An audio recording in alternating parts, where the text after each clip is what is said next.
कानी बहू। किशोरी लाल जी के बेटे राघव की शादी की बात जगह जगह चल रही थी, लेकिन किशोरी लाल जी को कोई लड़की पसंद ही नहीं आती थी। और उसकी एक ही वजह थी, किशोरी लाल जी का लालची होना। उनको लड़के वालों से मोटा दहेज चाहिए था और इसी चक्कर में एक दिन वो एक बहुत पैसे वाले के घर अपने बेटे का रिश्ता लेकर पहुंचे।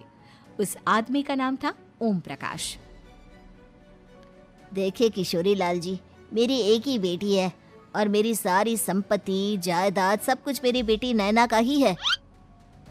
पापा, नाम से लगता है बहुत खूबसूरत होगी। कितना अच्छा नाम है ना, नैना। ओ, वैसे बात तो सही है आपकी। अब इतना पैसा है, जमीन जायदाद है, इकलौती बेटी, आप भी क्या करेंगे? सब कुछ उसे ही देंगे ना। बिल्कुल ठीक पहचाना आपने। बस बेटी की शादी और सारी जायदाद उसके नाम। पापा, बिना देखे हाँ कर दीजिए ना। इतना अच्छा रिश्ता फिर कहाँ मिलेगा? माला माल हो जाएंगे हम। मैं अपनी बेटी को बुलाता हूँ। अरे नहीं नहीं नहीं नहीं, आपकी बेटी का नाम नैना है, सुनकर ही लगता है बहुत सुंदर होगी। रहने दीजिए अंकल, मैं तो आपकी बेटी के नाम से ही इतना खुश हो गया हूँ कि उसे बिना देखे शादी करने को तैयार हूँ। अब तो मैं उसका चेहरा सीधे शादी के बाद ही देखूंगा। और इस तरह राघव नैना का चेहरा नहीं देखता और उससे शादी कर लेता है। शादी के बाद अपनी सुहाग रात पर जब राघव नैना का घूंघट उठाकर देखता है तो नैना की आंखें बंद थी। कितने खूबसूरत हो तुम नैना, जरा अपनी आंखें खोलकर मेरी तरफ देखो तो सही। नहीं, मुझे शर्म आती है। अरे, मैंने तुम्हें शादी से पहले भी नहीं देखा, और अब अगर तुम आंखें खोलकर मुझे देखोगी भी नहीं तो मुझे अच्छा कैसे लगेगा? इससे पहले कि नैना अपनी आंखें खोलकर राघव की तरफ देखती, अचानक से लाइट चली गई और राघव नैना को पूरी तरह से देख भी नहीं पाया। अगली सुबह नैना राघव के लिए नाश्ता बनाकर लेकर आई। अरे ये क्या, आधा पराठा सेका हुआ है और आधा बिल्कुल कच्चा। ये तुमने क्या किया नैना? बहू, तुमने क्या आधा पराठा तवे से नीचे लटका कर रखा था, जो आधा सेका है और आधा कच्चा? मुझे जितना दिखेगा उतना ही तो सीखूंगी ना पापा जी। जहाँ जहाँ मुझे नजर आ रहा था वहाँ मैंने सीख लिया, जहाँ जहाँ नहीं दिखा वहाँ कच्चा रह गया होगा। इसका क्या मतलब है? ये कैसा मजाक कर रही है तुम? अरे बहू, तुमने इतना लंबा घूंघट क्यों लगाया हुआ है? देखो, हमारे घर में बहुओं को बेटी की तरह रखा जाता है, और फिर तुम तो इतना सारा माल लेकर आई हो। देखो, ये घूंघट डालकर रखने की कोई जरूरत नहीं है। हाँ नैना, पापा जी ठीक कह रहे हैं, तुम तो आराम से रहो, अपना ही घर समझो। नैना अचानक से अपना घूंघट उठा लेती है। अरे ये क्या पापा, नैना की तो एक आंख फूटी हुई है। नाम से नैना, लेकिन ये तो कानी बहू निकली। मेरे साथ धोखा हुआ है, धोखा। बिना दिखाए अपनी कानी लड़की मेरे संग ब्याह दी। मुझे कानी बीवी नहीं चाहिए। मुझे अभी ओम प्रकाश जी से बात करनी पड़ेगी। आखिर उन्होंने मेरे साथ ऐसा किया क्यों? अरे, आप लोगों ने ही तो पापा से कहा था कि आप लोग शादी से पहले मुझे देखना नहीं चाहते। अब मेरे पापा पर क्यों इल्जाम लगा रहे हैं? अरे लेकिन उन्हें बताना तो चाहिए था ना कि तुम कानी हो, एक आंख से तुम्हें दिखाई नहीं देता। किशोरी लाल और राघव नाराज होकर ओम प्रकाश को अपने घर बुलाते हैं।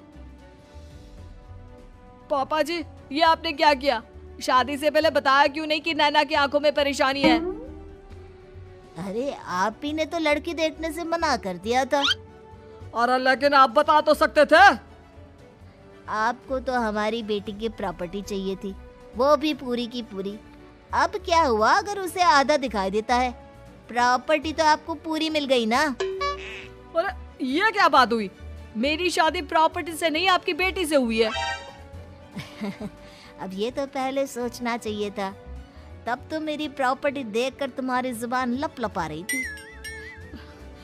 लेकिन मैं कानी लड़की को अपनी बीवी बनाकर नहीं रख सकता। पापा, कुछ करिए ना आप। हाँ, करता हूँ। देखिए ओम प्रकाश जी, आप हमारे साथ ऐसा नहीं कर सकते। और तुम देखो, अगर तुमने मेरी बेटी से शादी तोड़ी ना, तो जो भी प्रॉपर्टी मैंने तुम्हें दी है वो तो पूरी की पूरी वापस ले ही लूँगा, और आधी प्रॉपर्टी तुम्हारी भी लूँगा। अरे मेरी आधी प्रॉपर्टी भला क्यों लेंगे आप? इसलिए क्योंकि मेरी बेटी को आधा नजर आता है और उसकी नज़र अभी तक तुम्हारी आधी जायदाद पर ही पड़ी है। अब तुम उसे घर से निकालोगे तो कुछ तो लेकर जाएगी ना। और अगर हम आपकी बेटी को अपने घर की बहू बनाकर रखे तो? तो तुम्हारी पूरी प्रॉपर्टी तुम्हारी ही रहेगी, और जो मैंने तुम्हें दिया है ना, उसमें से बस मैं आधा लेकर जाऊंगा। अरे लेकिन अब आप अपनी दी हुई प्रॉपर्टी में से आधी वापस क्यों लेकर जाएंगे? अगर मैं आपकी बेटी को अपनी पत्नी बनाकर रखने को तैयार हूँ तो? इसलिए ताकि भविष्य में अगर तुम मेरी बेटी को धोखा दो तो उसके पास कुछ तो रहे जो पति का हो। वैसे मेरे पास तो बहुत कुछ है, लेकिन अपने पति की कोई निशानी तो उसके पास होनी चाहिए ना। अब अगर तुमने मेरी बेटी को कहानी कहा तो तुम्हें प्रॉपर्टी भी कहानी ही मिलेगी, पूरी नहीं। जमाए राजा। किशोरी लाल और राघव समझ चुके थे कि वो बुरी तरह फंस चुके हैं और अब उनके पास वहां से निकलने का कोई चारा नहीं है। अब समझ में आया ना, लालच बुरी बला होती है। एक तो तुम्हें प्रॉपर्टी मिली, ऊपर से बीवी मिली, उसमें तुम्हें नखरे भी दिखाने हैं। आए बड़े, चुपचाप बैठो दोनों। कुछ दिनों के बाद नैना राघव की कार लेकर बाजार घूमने निकलती है और जब कार लेकर वापस आती है, ये क्या? एक तरफ से मेरी गाड़ी पूरी खराब हो चुकी है। लगता है तुमने मेरी गाड़ी को किसी दूसरी गाड़ी के साथ एक्सीडेंट किया है। अरे अरे कितना बड़ा नुकसान कर दिया तुमने बहू। वो क्या है ना पापा जी, मुझे एक आंख से दिखाई नहीं दे रहा था, सामने से गाड़ी आ रही थी। मुझे तो सिर्फ आधा ही दिखाई दिया और वो गाड़ी मेरी कार से रगड़ते हुए निकल गई। अब मैं क्या करूं बताओ? आप इसे ठीक कराने के पैसे कौन देगा? तुम्हारे पापा? तुमने मुझसे इस तरह से बात की? अभी रुको। नैना राघव की शिकायत ओम प्रकाश को कर देती है। देखो राघव, अब जो मेरी आधी प्रॉपर्टी तुम्हारे पास थी ना, उसमें से आधी और मैं लेकर जाऊंगा, क्योंकि तुमने मेरी बेटी को डांटा। अरे नहीं नहीं पापा जी, गलती हो गई, माफ कर दो। गलती की तो कोई गुंजाइश ही नहीं। अगली बार मेरी बेटी को डांटा तो बची हुई आधी में से आधी और ले जाऊंगा। लालच के चक्कर में हम दोनों ने बहुत बड़ी गलती कर दी बेटा। एक तो तुम्हें कानी बहू मिली और ऊपर से जो माल मिला वो भी काना।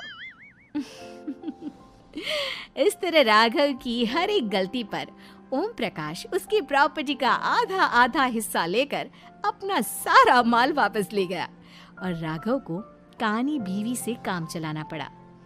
भाई लालच वाकई में बुरी बला है।